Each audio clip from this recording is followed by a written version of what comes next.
Hi friends.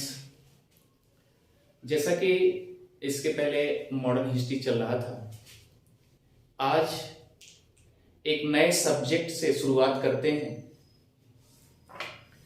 आप जानते हैं कि जितने भी सब्जेक्ट बनाए जाएंगे, जितने भी सब्जेक्ट के टॉपिक्स बनाए जाएंगे या मोटो बनाए जाएंगे, सब के सब प्लेलिस्ट में आपको मिलेंगे।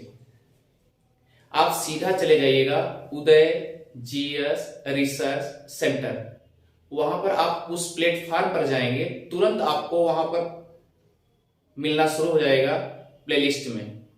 यानी कि जितने भी सब्जेक्ट होंगे सब प्लेलिस्ट में रूप में मिलते रहेंगे।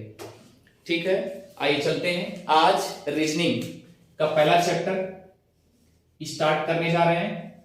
उसके बाद आपकी क्लास ज्योग्राफी की होगी, हिस्ट्री चल ही रहा है। आइए चलते हैं रीजनिंग में। कैलेंडर, कैलेंडर मतलब होता है पंचांग। कैलेंडर मतलब होता है पंचांग, पंच अंग, जिसमें पंच अंग हो। अब आइए, सबसे पहले एक सिंपल ट्रिक है, आप उसे याद रखिएगा। Year plus year upon 4 plus month plus date whole upon 7। ये ट्रिक आप याद रखिएगा। अगला कंडीशन क्या है? जनवरी, फरवरी, मार्च, अप्रैल, मई, जून, जुलाई, अगस्त, सितंबर, अक्टूबर, नवंबर और दिसंबर। इसका कोड याद रखिए एकदम सिंपल तरीके से। अभी मोबाइल जैसे 10 नंबर का मोबाइल नंबर होता है, उसे तो आसानी से याद हो जाता है। सपोज दैट, मान लीजिए कोई व्यक्ति अगर आपको एक बार मिस कॉल कर दिया, मिस कॉल करने के बाद नहीं उठा पाया, फिर कॉल बैक किया, 2-4 बार कॉल करने के बाद याद हो जाता है, तो ये तो 12 नंबर का 12 नंबर वैसे याद हो जाएगा। अब देखिए फरवरी, मार्च, अब देखिए 25, 51, 36, 14, 72, 57। यह आप नॉर्मल से एकदम कोड याद रखिएगा। अब याद करने का ट्रिक क्या है? इधर देखिए सिंपल तरीके से 25, 51, 36, 14, 72, 57 एकदम एक्यूरेट आपका मिलता जाएगा। अब इधर देखिए, अब हम लोग क्या करते हैं, संडे से उठाते हैं, लेकिन हम दूसरा ट्रिक बनाए जो उसे शुक्रवार से उठाने जा रहे हैं। बहुत इजी ट्रिक से शुक्रवार, फिर शनिवार, फिर रविवार, फिर सोमवार, फिर मंगलवार, फिर बुधवार, फिर बृहस्पतिवार। अब देखिए शुक्रवार 0 हो गया, शनिवार 1 हो गया, रविवार 2 हो गया, सोम 3 हो गया, मंगल 4 हो गए और बुध 5 हो गया और बृहस्पति 6 हो गए। इसे तो आसानी से याद किया जा सकता है। अगर शुक्रवार 0 हुआ तो उसके बाद शनि 1 हो गया, तब 2 3 4 5 6 आसानी से। उसके बाद शुक्रवार के बाद शनि आएगा, फिर रवि आएगा, फिर क्या मंडे या सोमवार, मंगल, बुध, बृहस्पति, इस तरीके से आएंगे। तो आसानी से। सबसे ज्यादा डिफिकल्ट किसको याद करने में? ये। तो इसे भी मैंने आपको याद करने के लिए आसान तरीका बता दिया। कैसे? मैंने कहा कि जिस तरीके से आप एक मोबाइल नंबर याद करते हैं, तो 25, 51, 36, 14, 72, 57 एकदम सिंपल तरीके से आप याद करेंगे। आइए चलते हैं। आप देखिए भैया, ईयर मींस क्या होता है? वर्ष होता है। यहां लिखा ईयर अपॉन 4 यानी वर्ष लिखा है, लेकिन अब यहां पर 4 लिखा है। यही कंडीशन आपको समझना है। और मंथ मतलब क्या होता है? महीना होता है। और डेट मतलब क्या होता है? तारीख होता है। अर्थात आप खजूर भी कह सकते हैं, लेकिन सवाल यहाँ खजूर से मतलब नहीं, मतलब किससे? तारीख से, मतलब डेट से। अब एक सप्ताह में 7 दिन होते हैं, इसलिए आपने क्या लिखा? सप्ताह में 7 दिन, 7 लिखा। अब सवाल उठता है 4 क्यों लिखा गया? एकदम सिंपल तरीके से समझिएगा, क्योंकि एक चक्कर पृथ्वी लगाती है किसका? सूर्य का। कितने दिन में? 365 दिन, 6 घंटा। इतनी बात समझ में आ गई। अब 6 घंटा ये लगभग में लिया जाता है, ये भी याद रखिएगा, लगभग में, अप्रोक्सीमेटली। अब देखिए, अगर एक चक्कर पृथ्वी घूर्णन की या परिक्रमा की सूर्य का एक चक्कर लगाने में, इधर देखिए, एक चक्कर लगाने में किसका चक्कर लगा रही है? सूर्य का। तो 365 दिन 6 घंटे हमने कहा लगभग लेंगे, एक चक्कर हो गया। अब सोचिए दूसरा चक्कर लगाने में कितना दिन? 365 दिन 6 घंटे लगेंगे। अब तीसरा चक्कर लगाने में फिर 365 दिन 6 घंटे लगेंगे। अब देखिए चौथा चक्कर लगाने में कितना दिन हुआ? 365 दिन 6 घंटे लगे।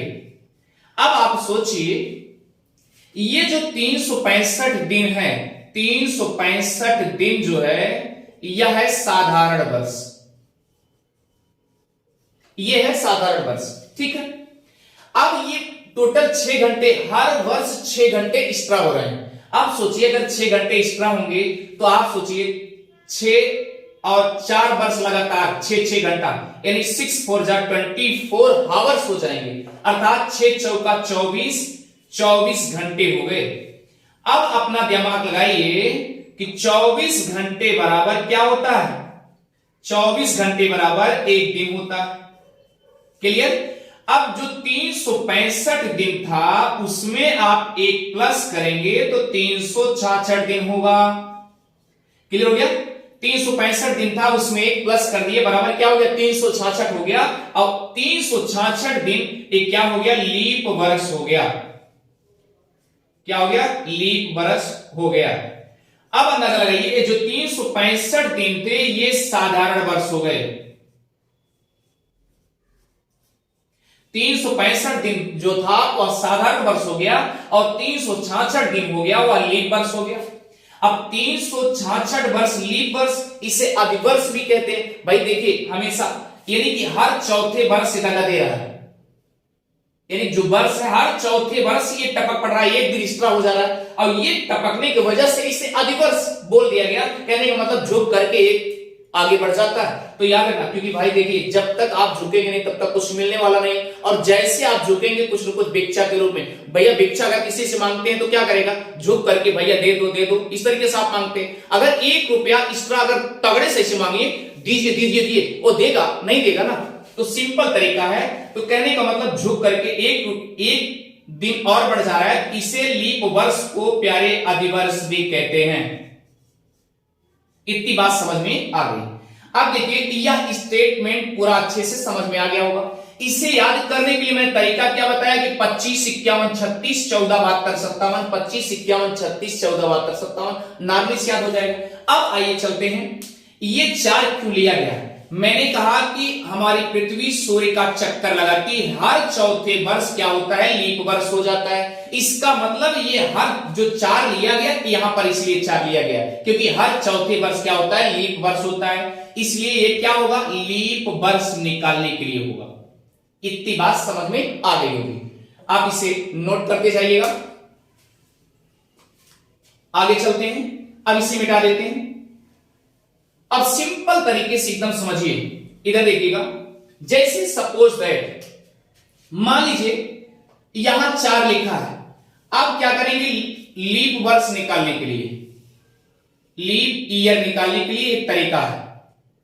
इधर देखिए, यानी डिवाइडेड बाई 4, यानी जो 4 से पूर्णतया कट जाए, और इधर दूसरा क्या है? जो 400 से पूर्णतया कट जाए, अर्थात 400 से पूर्णतया कट जाए, वह भी लीप वर्ष होगा, और 4 से पूर्णतया कट जाए वह भी क्या होगा? लीप वर्ष होगा।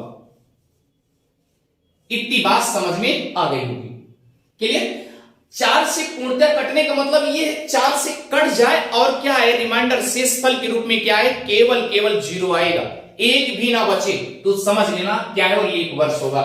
जैसे एग्जांपल लीजिए 2020, जब 4 से काटना होगा तो लास्ट की 2 डिजिट लीजिएगा, यानी 4 से इसको काटिएगा तो 4 पंचे 20 कट गए। और जब 400 से काटना होगा तो जैसे 1600 लिखा है और इसे 400 से काटोगे तब भी 4 आएगा, ये शताब्दी लीप वर्ष हो जाएगा।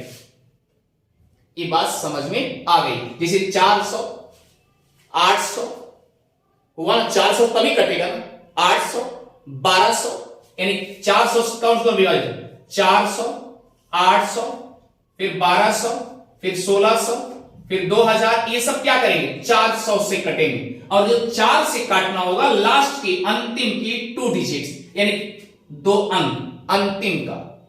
ये बात समझ आ गई। तो इसीलिए यहां पर जो भागफल आएगा वह लीप वर्ष लिखा जाएगा। ये बात समझ में आ गई होगी। आगे देखिए,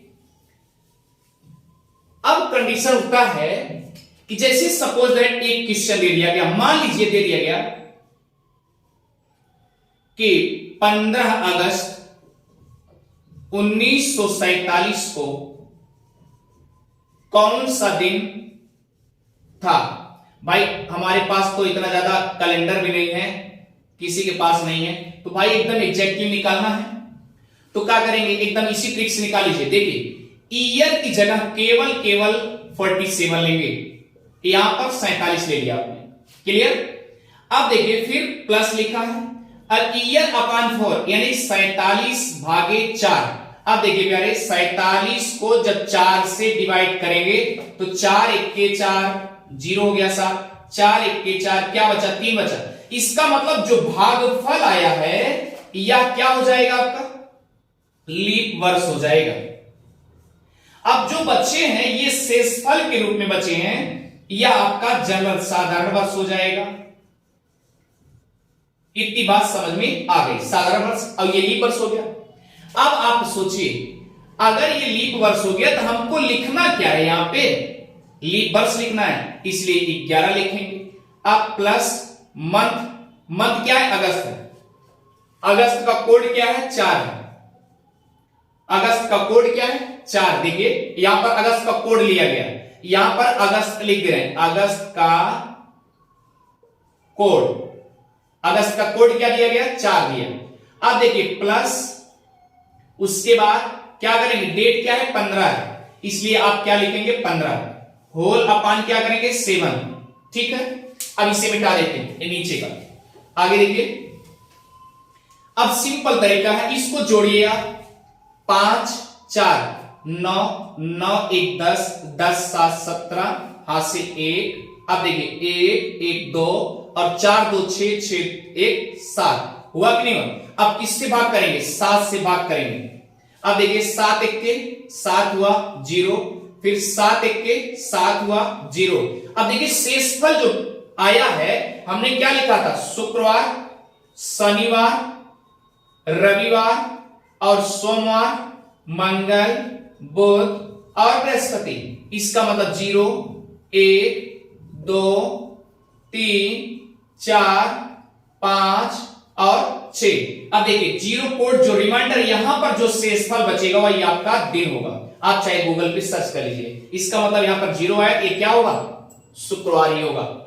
ये बात समझ में आ गई होगी, ठीक है। अब इसी तरीके से दूसरा स्टेटमेंट देखिए, जैसे सपोज दैट मान लीजिए आज का दिन दिया हो, ठीक है, इस पे निकालिएगा। उसके बाद अब आइए चलते आज के दिन पे निकालते हैं, जरा एक बार देखते हैं। देखिए मान लीजिए आज 1 दिसंबर है, 1 दिसंबर और 2022 है, लिखा है ना।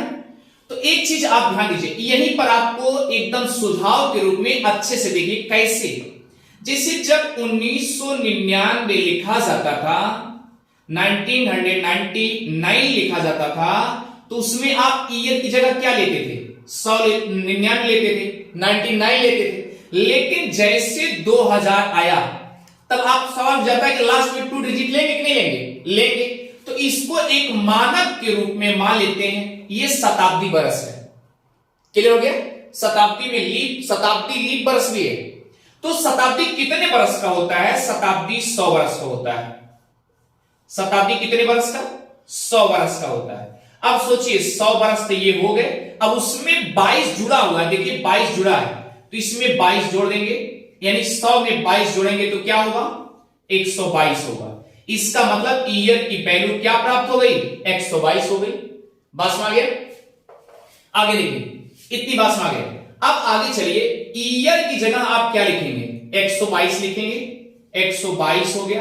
अब 122 में 4 से जब भाग करेंगे तो हमारा भागफल क्या आएगा, 30 आएगा।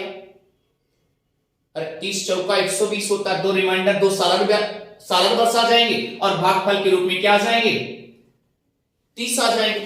अब कुछ मत करिए, सिंपल तरीके से, मंथ क्या है, मंथ दिसंबर है और दिसंबर का कोड क्या बताया गया, 7 बताए गए, यहां 7 हो गए। और यहां क्या लिखा है, डेट लिखा है, डेट क्या है, 1 है। और होल अपॉन 7 यानी सबका 7 से भाग देंगे जोड़ने के बाद। अब दूसरा कंडीशन क्या है, 7 1 8, 8 2 10, 10 के 0 हो गए, हासिल 1 हो गए। क्लियर। दूसरा कंडीशन क्या है, 3 2 5, 5 1 6 हो गए। क्लियर हो गया। उसके बाद 1, अब 1 से 160 में 7 से जब भाग करेंगे, इसके पहले मैंने डेट लिखा था, शुक्र शनि रवि सोम मंगल बुध और बृहस्पति। यहां 0 है, यहां 1 है, यहां 2 है, यहां 3 है, यहां 4 है, यहां 5 है, यहां 6। अब सोचिए, भाग दीजिए आप एकदम आसानी से। 7 दूना 14, 7 2 जा 14, 2 रिमाइंडर, फिर 7 दूना 14, कितने बचे, 6 बचे। और 6 का कोड देखिए, बृहस्पतिवार। आज कौन सा दिन है आपको पता चल गया होगा, बृहस्पतिवार। तो याद रखिए, ये आंसर हो जाएगा बृहस्पतिवार। ठीक है, बृहस्पति।